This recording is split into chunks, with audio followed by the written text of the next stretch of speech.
मैं गलत काम नहीं कर रहा तो मैं क्यों डर रहा हूँ? और मुझे अपने ही इदारे डरा क्यों रहे हैं? क्या इदारे इसलिए बनाए गए हैं कि ये हमें डराएंगे, हमें काम नहीं करने देंगे? तो नैब की रिपोर्ट आती है कि पाकिस्तान में 600 अरब 700 अरब 800 अरब का पाकिस्तान में जो है करप्शन हुई है। वो तुम क्या कर रहे हो? वो तुम अरबों रुपए क्यों ले रहे हो? वो तुम्हें क्यों बिठाया हुआ है हमने? वजीर आला केपी अली अमीन गंडापुर की नैब और एंटी करप्शन पर तनकीद। कहा नैब कहता है इतनी करप्शन हो रही है, अगर करप्शन हो रही है तो नैब क्या कर रहा है? एंटी करप्शन कहता है मुल्क ठीक नहीं चल रहा, वो इदारे जो इंसाफ के लिए बने हैं वहां ही करप्शन हो रही है।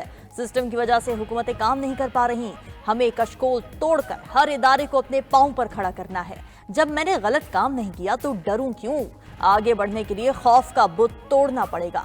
खैबर पख्तूनख्वा पहला सूबा है जिसने कर्ज उतारने के लिए 30 अरब रुपए मुख्तस किए। वजीर आला केपी ने एहतजाज का तरीका भी बता दिया। इस एक साल में 50 करोड़ रुपए देना मेरा काम है। अगर मैं ना दूं तो हु करके या कुछ भी करके फिर मेरे खिलाफ एहतजाज कर लूंगा। तो हु करके या कुछ भी करके फिर मेरे खिलाफ एहतजाज कर लूंगा। ठीक है? ऑपोजिशन लीडर का हुकूमती मुज़ाकराती कमेटी पर वादे से मुकरने का इल्जाम। उमर अयूब कहते हैं बानी पीटीआई से मुलाकात चाहते हैं लेकिन मुलाकात नहीं करवाई गई। अगर हुकूमत वाकई इख्तियार रखती है तो बानी पीटीआई से मुलाकात करवाए।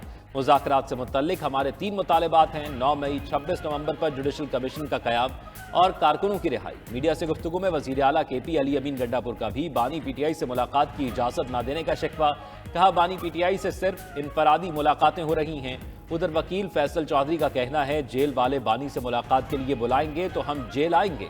जेल जराये के मुताबिक जब तक कोई मुलाकात के लिए जेल नहीं आता इजाजत किसको दें? बानी पीटीआई से मुलाकात के लिए ताहाल कोई रहनुमा, वकील या फैमिली मेंबरान जेल नहीं आए।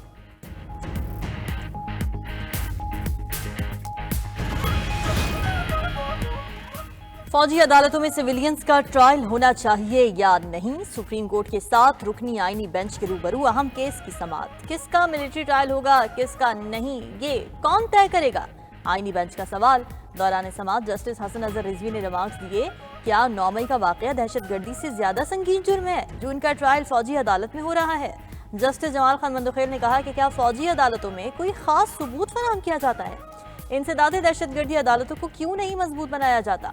वकील ख्वाजा हारिस को मुखातिब करते हुए बोले, साबिक चीफ जस्टिस गुलाम मोहम्मद मिर्जा ने वकील से कहा था दलाइल अच्छे थे मगर मैं मुतासिर नहीं हुआ, इस मामले में मेरा भी आपसे यही शिकवा है। जस्टिस नईम अख्तर अफगान ने कहा कि 9 मई वाकयात में 103 मुल्जिमान के खिलाफ मिलिट्री कोर्ट में केस चला, बाकी केसेस इंसदादी दहशतगर्दी अदालतों में चल रहे हैं। ये तफरीक कैसे की गई कि कौन सा केस मिलिट्री कोर्ट में जाएगा? जस्टिस मुसरत हिलाली बोली, जहां आइन मुअत्तल न हो क्या वहां मिलिट्री कोर्ट में सिविलियन का ट्रायल हो सकता है? केस की समाअत कल तक मुलतवी। वज़ीर आला खैबर पख्तूनख्वा के नाकाबिले जमानत वारंट गिरफ्तारी बरकरार। इस्लामाबाद की डिस्ट्रिक्ट एंड सेशन अदालत में ऑडियो लीक केस की समाअत। अदालत ने पेश होने पर शरीक मुल्जिम असद फारूक के नाकाबिले जमानत वारंट गिरफ्तारी मंसूख कर दी है। दौरान समाअत अली अमीन गंडापुर और उनके वकील अदालत पेश न हुए।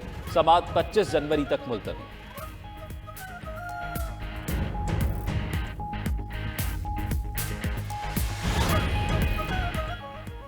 पीटीआई सेनेटर को इलेक्शन कमीशन से बड़ा रिलीफ मिल गया। इलेक्शन कमीशन ने सेनेटर सैफुल्लाह अबरू के खिलाफ दायर नाअहली रेफरेंस खारिज कर दिया। इलेक्शन कमीशन ने फैसले में कहा कि सैफुल्लाह अबरू के खिलाफ शवाहिद पेश नहीं किए जा सके। सेनेटर सैफुल्लाह अबरू टेक्नोक्रेट की अहलियत पर पूरा उतरते हैं। इलेक्शन कमीशन ने चेयरमैन सेनेट के जरिए भेजे गए पीपल्स पार्टी के सेनेटर शहादत आवान के रेफरेंस को मुस्तरद कर दिया। सेनेटर सैफुल्लाह अबरू सिंध से 2021 में पीटीआई के टिकट पर मुंतखब हुए थे।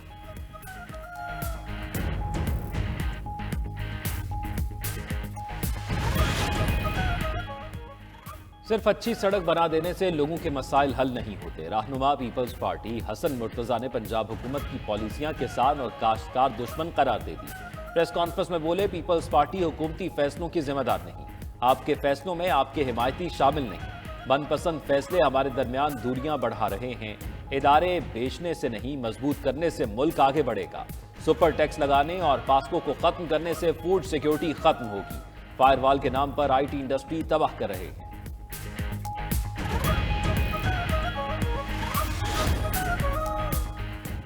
दहशतगर्दी आलमी मसला है। आलमी बरादरी को मिलकर दहशतगर्दी के मुकम्मल खात्मे के लिए लाहे अमल बनाना होगा।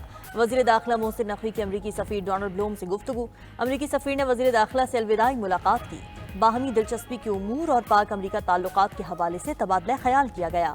वज़ीर दाखिला मोहसिन नकवी का रावलपिंडी में ANF हेडक्वार्टर्स का दौरा। ANF हुकाम ने इंसदाद मुनशियात कार्रवाइयों के बारे में तफसीली ब्रीफिंग दी। मोहसिन नकवी ने कहा कि मुनशियात के मकरूह धंधे में मुलविस अफराद किसी रियायत के मुस्तहक नहीं।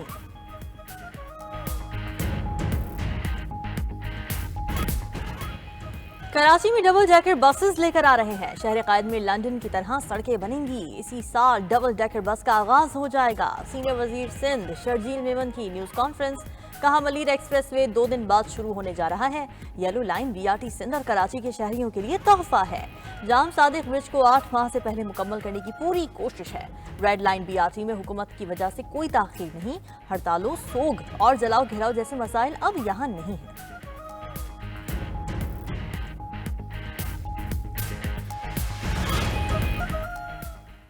जमात इस्लामी का बिजली की कीमतों में इजाफे के खिलाफ 17 जनवरी को एहतजाज का ऐलान। अमीर जमात इस्लामी हाफिज नईमुर रहमान ने कहा कि फौरी तौर पर बिजली की कीमतों में कमी होनी चाहिए।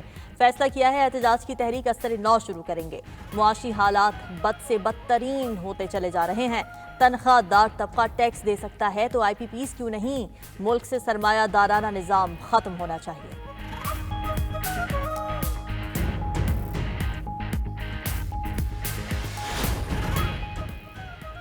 गवर्नर स्टेट बैंक को महंगाई में मजीद कमी की उम्मीद। तकरीब से खिताब में जमील अहमद ने कहा रवा माह अफरात ज़र में कमी आएगी। करंट अकाउंट सरप्लस का सिलसिला भी जारी रहेगा। कोशिश है साल के आखिर तक अफरात ज़र को 5 से 7% तक मुस्तहकम कर दें।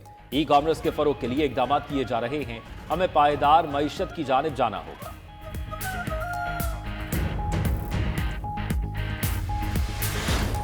इस कदर शदीद मौसम में हमें गैस की ज़रूरत है, खाना पकाने के लिए ज़रूरत है और ख़ास तौर पे जो खाना पकाने की शेड्यूल है उस वक्त गैस जो है गायब होती है। गैस तो देना हमारे लिए खाने पकाने की इतनी परेशानी हो जाती है।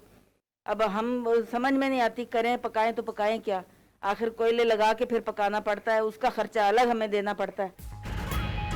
क्या मौसम सरमा गैस की दस्तयाबी के बगैर गुजर जाएगा? शहरियों का हुकूमत से सवाल। शहर शहर गैस की गैर एलानिया लोड शेडिंग का सिलसिला जारी। लोगों को खाना पकाने और रोजमर्रा उमूर की अंजाम दही में मुश्किलात। शहरी कहते हैं लगता है हुकूमत गैस बहरान हल करने में संजीदा नहीं। हुकूमत का अंदाजा नहीं गैस ना होने से किन मुश्किलात का सामना करना पड़ता है।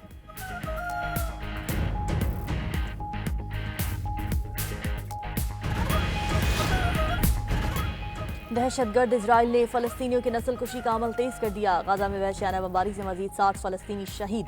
अरब मीडिया के मुताबिक इजराइल ने फजाई हमलों में बेघर फलस्तीनियों के कैंप्स को निशाना बनाया।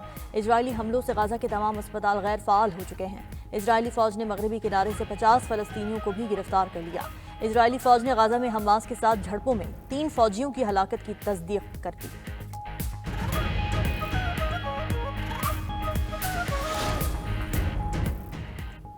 कनाडा को रियासत बनाने और ग्रीनलैंड पर कब्जे के बयानात से ट्रंप को तनकीद का सामना। कैनेडियन सूबा ओंटारियो के सरबरा ने अमरीकी रियासत अलास्का खरीदने की पेशकश कर दी। कहते हैं जानता हूं डोनाल्ड ट्रंप तबसरे और मजाक करना पसंद करते हैं, लेकिन हम रियासत अलास्का खरीदने में संजीदा हैं। ट्रंप की खलीज मैक्सिको का नाम बदलकर खलीज अमरीका रखने पर मैक्सिको के सदर का सख्त रद्द-ए-अमल। कहा शुमाली अमरीका का नाम बदलकर मैक्सिकन अमरीका रख देना चाहिए। ग्रीनलैंड पर कब्जे की धमकियों पर यूरोपीय रहनुमाओं का भी ट्रंप को करारा जवाब। डेनिश वजीर खारजा का कहना है ग्रीनलैंड आजाद तो हो सकता है लेकिन अमेरिका का हिस्सा नहीं बनेगा। जर्मन चांसलर ने कहा ट्रंप के बयान ने यूरोपीय रहनुमाओं में बेचैनी पैदा कर दी है। फ्रांसीसी वजीर खारजा बोले यूरोप किसी को खुद मुख्तार सरहदों पर हमले की इजाजत नहीं देगा।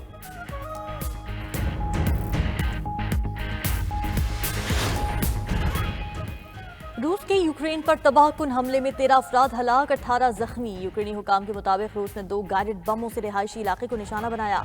सऊदी वली अहद शहजादा मोहम्मद बिन सलमान और यूक्रेनी सदर के दरमियान टेलीफोनिक राब्ता। दोनों शख्सियात के दरमियान यूक्रेन रूस बहरान पर तबादला ख्याल किया गया।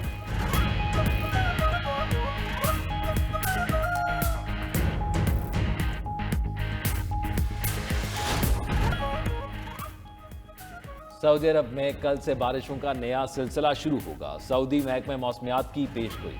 रियाद और मक्का मुकरमा रीजन के मुख्तलिफ इलाकों में बारिश के साथ यालाबारी भी मुतवक्के। मदीना मुनव्वरा रीजन के मुतादिद इलाके भी बारिश और गर्द गुबार की लपेट में रहेंगे।